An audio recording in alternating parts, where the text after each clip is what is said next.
ये जो सारा मामला संविधान को लेके है, ये सारा मामला आइन को लेके है, मुल्क के आइन को लेके, जम्मू कश्मीर के आइन को लेके, और जो इन दोनों आइन के दरमियान रिश्ता है या रिश्ता था, उस चीज़ को लेके तो सारे सवाल उठे, क्योंकि हम कहते हैं कि जो 5 अगस्त 2019 को हुआ वो मुल्क के आइन के ख़िलाफ़ और जम्मू कश्मीर के आइन के ख़िलाफ़ हुआ, और हम उम्मीद करते हैं कि ऑनरेबल सुप्रीम कोर्ट भी इस चीज़ को हमारे नज़रिए से देखेगी, लेकिन उसके लिए हमें और मेहनत करनी होगी। सरकार की तरफ से, कश्मीरी पंडितों की तरफ से खास तौर से दलील दी गई कि सरकार के समर्थन में कहा गया कि दोनों पार्लियामेंट से, दोनों ऐवानों से जो फैसला था उसको पास कराया गया है, जो संविधान में जो कुछ मौजूद था उस समय उसके हिसाब से फैसला लिया गया। अब हर किसी को अपनी राय रखने का हक है। कुछ लोग इसमें हुकूमत के साथ हैं, लेकिन अक्सर बेशतर लोग जम्मू कश्मीर के वो हुकूमत के साथ नहीं हैं, वो इस फैसले के साथ नहीं हैं। हम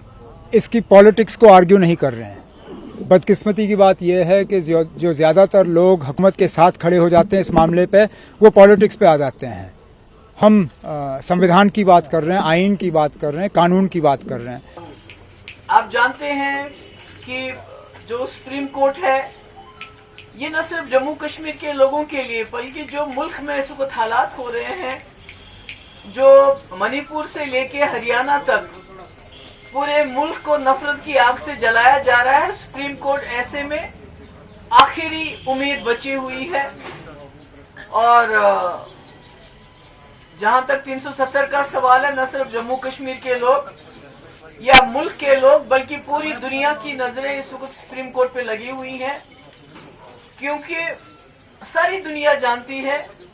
जम्मू कश्मीर एक मुस्लिम मेजॉरिटी स्टेट होने के बावजूद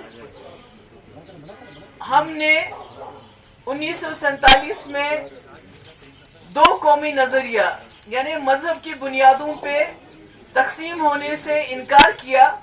और एक जमहूरी सेक्युलर हिंदुस्तान के साथ हाथ मिलाया, ये सोच के कि हमारी एक खुसूसियत है, we have a unique identity. और जब पूरे उस वक्त के मुल्क की लीडरशिप ने हमें ये यकीन दिलाया कि हमारी जो खुसूसियत है, हमारी जो यूनिक आइडेंटिटी है, वो हिंदुस्तान के अंदर महफूज रहेगी और हिंदुस्तान के आइन के अंदर हमें गारंटीज मिली, और हमने इस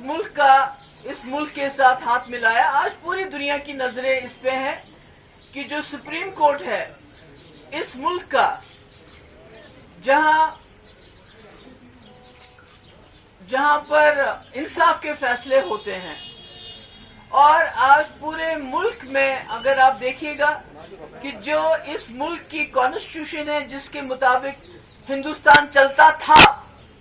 मगर पिछले कई सालों से खासकर 2018 के पार्लियामेंट इलेक्शन के बाद उस कॉन्स्टिट्यूशन को ताक पे रख के एक पार्टी के एजेंडे के मुताबिक ये मुल्क चलाया जा रहा है। मुझे लगता है सुप्रीम कोर्ट के सामने ये बहुत बड़ा चैलेंज है। ये खाली 370 को गैर आईनी तरीके से हटाने की बात नहीं है। सुप्रीम कोर्ट को ये देखना पड़ेगा कि जिस मुल्क में तमाम इंस्टीट्यूशंस खत्म किए गए हो, सपोर्ट किए गए हो, वहां अब एक इंस्टीट्यूशन बचा है जो इस मुल्क की कॉन्स्टिट्यूशन को बचा सकते हैं।